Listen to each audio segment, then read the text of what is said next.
So we're in Hyderabad today. We're having a regional meeting, and we have regional meetings from time to time. India is so big that it's a region in its own right. As I say, we fly to 9 destinations in India, and over the next couple of years we're looking to expand that. But we try and do it sometimes in different cities. And obviously Hyderabad, is really expanding, and it's at the center of much of the increase in commerce and IT and infrastructure. So it's such an obvious place to do it at the moment. So it's really good to be here.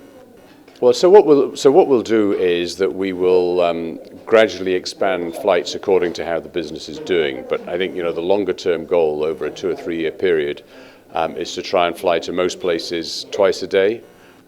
So that allows people to go in the morning, come back in the evening, or go in the evening, come back in the morning, connect, whatever they need to do. So I think the longer term goal would be to get to 14 flights a week in Hyderabad. So we have a network, and so we can carry people from India, not just to Sri Lanka but beyond, to Australia, to China, to Singapore, to Thailand, and the more flights you have, the more connectivity you have, so the more convenient that schedule is. Sri Lanka is in a perfect place to connect if you're coming from particularly south and east of India. What we find is that as you then add flights, the schedules become more attractive and more people fly, and it sort of feeds off itself. It becomes a sort of virtuous circle.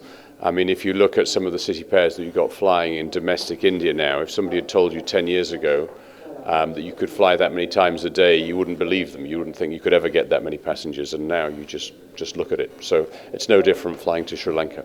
Thank you. India has a lot of potential for Srilankan Airlines network, and we used to operate more than 125 flights a week, but right now it's about close to 90 flights a week. So, but if you look at out of India, or from almost all the airports, the outbound travel has increased, the number of frequencies increased.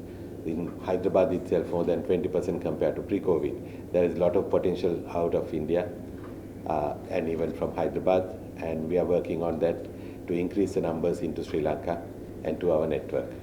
We operate to 37 destinations in Sri Lankan Airlines, 37 destinations in Australia and the UK. Of course, India as a country, India is the largest. Australia and the UK, they are the large operations that we have the business with.